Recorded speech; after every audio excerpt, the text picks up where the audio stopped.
Welcome, everyone, to another episode of our podcast. Today, we have the iconic Roman general and statesman Julius Caesar. Caesar, thank you for joining us. Salve, it is my pleasure to be here. I look forward to our conversation. Caesar, your rise to power is legendary, from your military campaigns to your role in the Roman political arena. Could you tell us what motivated you to pursue such ambitious goals? And what were some of the key events that shaped your journey to becoming one of Rome's most influential figures? Indeed, my journey was marked by ambition and a desire to serve Rome.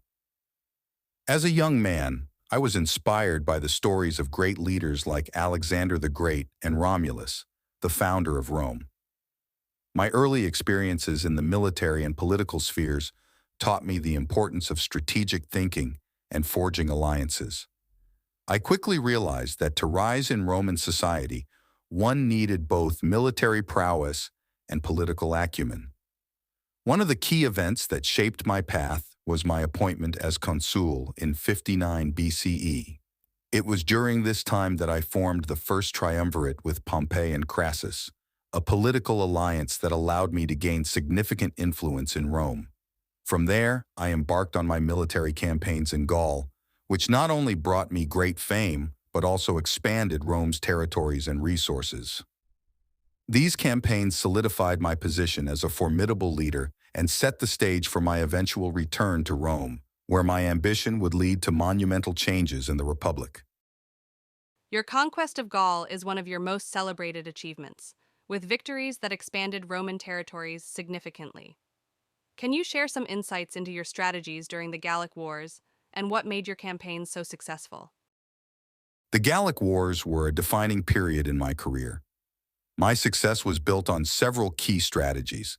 First, I understood the importance of mobility and adaptability.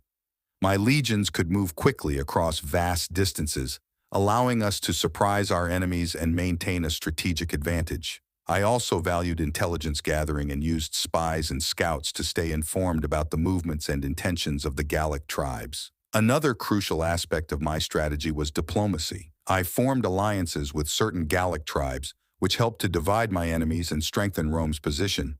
I was able to play on the rivalries among the Gallic tribes, ensuring that they could not unite against me. Additionally, my ability to inspire and lead my soldiers was a significant factor in our success. My legions trusted me and were willing to follow me into battle, knowing that I had a clear vision and a plan to achieve victory. The transition from the Roman Republic to the Roman Empire is closely associated with your life and death. What led you to cross the Rubicon and effectively declare war on Rome? And how did you envision the future of Rome under your leadership? Crossing the Rubicon was a pivotal moment in Roman history. The decision to do so was not taken lightly, but it became clear that the Senate, influenced by Pompey and other conservative factions, intended to undermine my position and strip me of my power. I felt I had little choice but to take decisive action to protect my interests and the interests of those who supported me.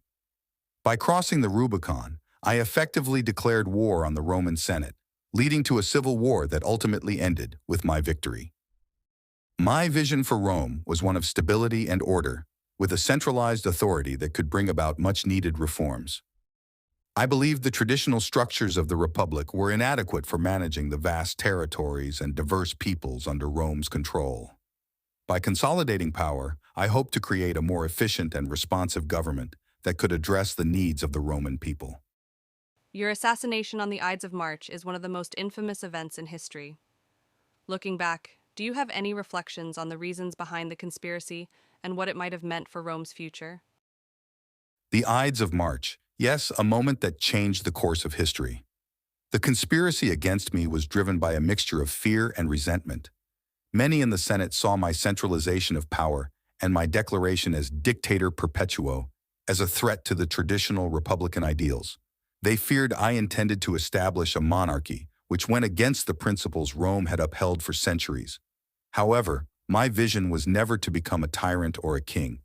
I saw myself as a reformer, seeking to bring stability and progress to Rome.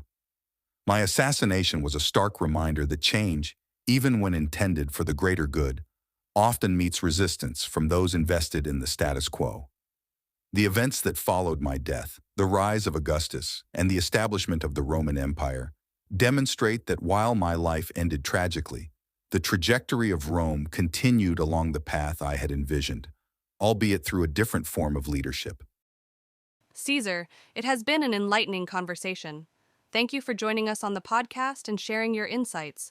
We appreciate your time and look forward to learning more from you in the future. The pleasure was mine. Farewell, and may your pursuits lead to victory and glory.